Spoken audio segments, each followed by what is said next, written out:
ఢిల్లీ పర్యటనలో ఉన్న తెలంగాణ సీఎం రేవంత్ రెడ్డిని ప్రముఖ హిందీ సినీ నటుడు అజయ్ దేవగన్ మర్యాద పూర్వకంగా కలిశారు. తెలంగాణలో అంతర్జాతీయ ఫిల్మ్ సిటీ ఏర్పాటుకు ఆసక్తి కనబరిచారు. సాంకేతికత జోడింపుతో విఎఫ్ఎక్స్ స్మార్ట్ స్టూడియోలను ఏర్పాటు చేయనున్నారు. ఫిల్మ్ ఇన్స్టిట్యూట్ ఏర్పాటుకు ప్రతిపాదనలను అందజేశారు. భద్రాద్రి కొత్తగూడెం జిల్లా హేమచంద్రపురం బీట్లో అటవీశాఖ ఆధ్వర్యంలో వన మహోత్సవ కార్యక్రమాన్ని నిర్వహించారు. ఈ కార్యక్రమంలో మంత్రి తుమ్మల నాగేశ్వరరావు, ఎమ్మెల్యే కూనంనేని సాంబశివరావు, జిల్లా కలెక్టర్ జితేష్ వి పాటిల్, అటవీశాఖ అధికారులు పాల్గొన్నారు. కోల్పోయిన అటవిని పునరుద్ధరణ చేయాలనే లక్ష్యంతో వన మహోత్సవ కార్యక్రమాన్ని నిర్వహిస్తున్నామని మంత్రి తుమ్మల తెలిపారు. ఏ కారణంతో అయితే అడవులను కోల్పోయామో తిరిగి ఆ పరిస్థితులను తీసుకురావద్దని సూచించారు.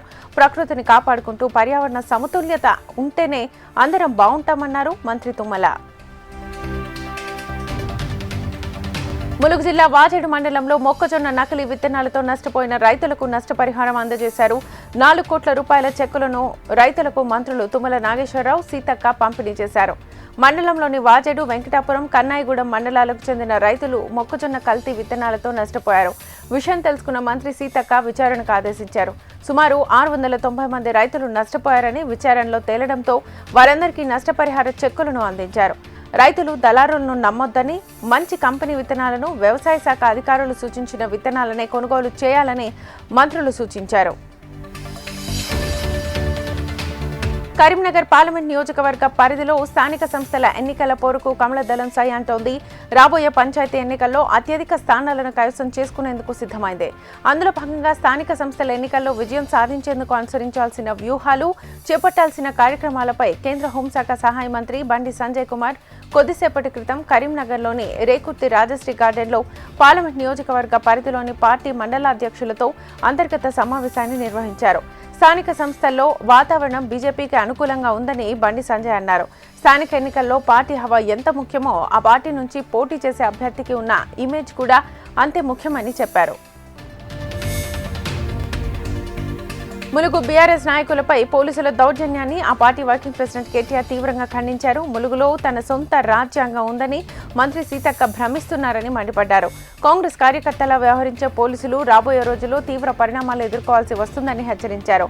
ఇందిరమ్మ ఇళ్ల కేటాయింపుల్లో జరిగిన అవకతవకలను ప్రశ్నించిన రమేష్ ఆత్మహత్యకు కారణమైన సీతక్క అనుచరులపై కేసు నమోదు చేయాలని కేటీఆర్ డిమాండ్ చేశారు. రాష్ట్ర వ్యాప్తంగా ఉన్న బీఆర్ఎస్ నాయకులు గుంపులుగా ములుగు జిల్లాకు వచ్చి దాడి చేస్తున్నారంటూ డీసీసీ అధ్యక్షులు పైడాకుల అశోక్ మండిపడ్డారు. మాజీ ఎమ్మెల్యే పెద్ది సుదర్శన్ రెడ్డికి ములుగు నియోజకవర్గానికి రావాల్సిన అవసరం ఏముందని ప్రశ్నించారు. మహిళా మంత్రి సీతక్క చేసే అభివృద్ధిని చూసి ఓర్వలేకనే దాడులు చేస్తున్నారని ఆగ్రహించారు. గత ఎన్నికల్లో బీఆర్ఎస్ నాయకులు డబ్బు సంచులతో సీతక్కను ఓడించేందుకు ప్రయత్నం చేసినా ఇక్కడి ప్రజలు ఆమెనే గెలిపించారని చెప్పారు. సీతక్కపై అసత్య ప్రచారాలు చేస్తే ములుగు ప్రజలు ఊరుకోరని హెచ్చరించారు. 23 అంశాల ఎజెండా 139 కోట్ల రూపాయల అభివృద్ధి పనులకు greater Warangal municipal corporation council సమావేశం ఏకగ్రీవంగా తీర్మానించిందని మేయర్ సుధారాణి అన్నారు. Greater Warangal municipal corporation council సమావేశం బీఆర్ఎస్, కాంగ్రెస్ పార్టీ కార్పొరేటర్లు ఆందోళన మధ్య ముగిసింది.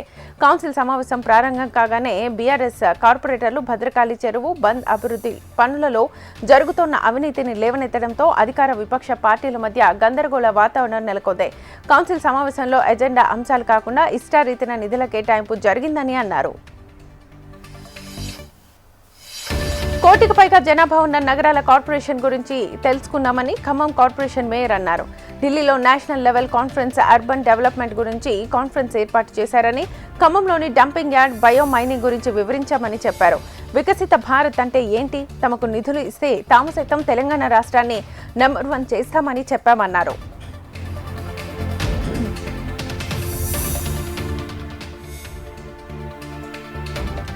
స్థానిక సంస్థల ఎన్నికల్లో బీఆర్ఎస్ కాంగ్రెస్ కు పోటీనే కాదని గిడ్డంగుల సంస్థ చైర్మన్ నాగేశ్వరరావు అన్నారు.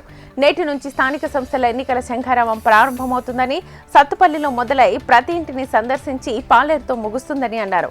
స్థానిక సంస్థల ఎన్నికల్లో ఖమ్మం అత్యధిక స్థానాలు గెలుపొంది సీఎం రేవంత్ రెడ్డికి బహుమతిగా ఇస్తామన్నారు.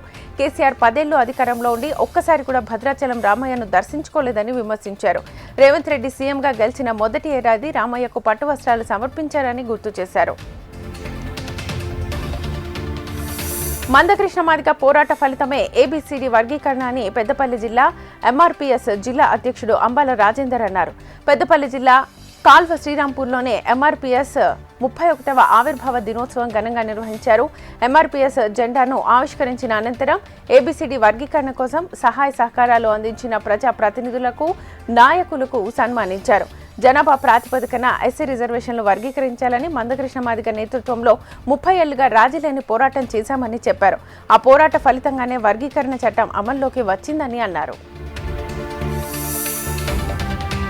జూలూరుపాడు మండలంలోని భేతాలపాడులో అప్రకటిత విద్యుత్ కోతలతో తీవ్ర ఇబ్బందులు పడుతున్నామని ఆరోపిస్తూ సబ్స్టేషన్ కార్యాలయం ఎదుట రైతులు ధర్నా చేపట్టారు. తమ గ్రామానికి ఒక్క రోజులో 30 నుంచి 40 సార్లు విద్యుత్ అంతరాయం ఏర్పడుతుందని ఆరోపించారు. పడమట నర్సాపురం సబ్స్టేషన్ పరిధిలో గ్రామాలకు వేర్వేరు లైన్లు ఉన్నప్పటికీ ఫీడర్లు సరిగా లేకపోవడంతో ఏ ఒక్క గ్రామానికి విద్యుత్ సమస్య వచ్చినా సబ్స్టేషన్ పరిధిలోని అన్ని గ్రామాలలో విద్యుత్ సరఫరా నిలిపివేస్తున్నామని ఆవేదన వ్యక్తం చేశారు. చిన్నపాటి వర్షం వచ్చినా గ్రామంలో విద్యుత్కి అంతరాయం ఏర్పడుతుందని అన్నారు. పూరి గొంతులో ఇరుక్కోవడంతో ఓ వ్యక్తి మరణించిన ఘటన మహబూబ్నగర్ జిల్లా రాజాపూర్ మండలం తిరుమలాపూర్లో చోటు చేసుకుంది.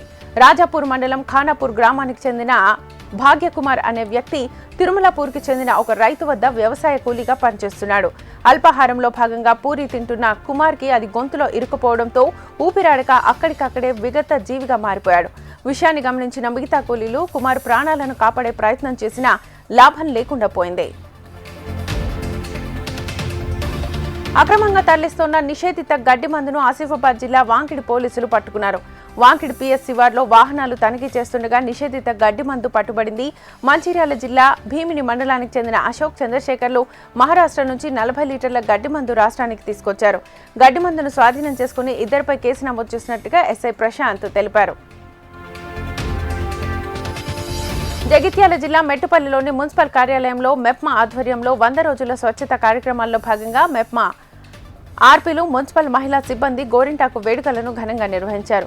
గోరింటాకు సేకరించుకుని వచ్చి సంప్రదాయబద్ధంగా రోల్లో సన్నగా నూరి ఒకరి చేతులకొకరు అందంగా గోరింటాకుతో అలరించుకున్నారు. ఇక ఆషాఢ మాసంలో ఆడవాళ్లు గోరింటాకు పెట్టుకోవడం ఒక సంప్రదాయంగా వస్తోందని అధికారులు తెలిపారు. 100 రోజుల స్వచ్ఛత కార్యక్రమాల్లో భాగంగా మెహందీ వేడుకలు నిర్వహించుకోవడం చాలా సంతోషంగా ఉందని అన్నారు. దక్షిణ కాశీగా ప్రసిద్ధిగాంచిన వేములవాడ రాజరాజేశ్వర స్వామివారి దేవస్థానం హుండీని లెక్కించారు. ఆలయానికి 1,99,00,000 రూపాయల ఆదాయం సమకూరింది. 25 రోజులుగా రాజన్నను దర్శించుకుని హుండీలో భక్తులు వేసిన కానుకలను ఆలయ ఓపెన్ స్లాబ్లో లెక్కించారు. ఈవో రాధాబాయ్, ఏసీ కార్యాలయ పరిశీలకుల సమక్షంలో ఆలయ ఏఈఓలు, పోలీస్ బందోబస్తు మధ్య అధికారులు, శ్రీ రాజరాజేశ్వర శివ సమితి నిర్వాహకులు హుండీ లెక్కింపులో పాల్గొన్నారు. నగదుతో పాటు 188 గ్రాముల బంగారం, 14 కిలోల వెండి ఆలయ ఖజానాకు చేరినట్లుగా ఆలయ అధికారులు వెల్లడించారు.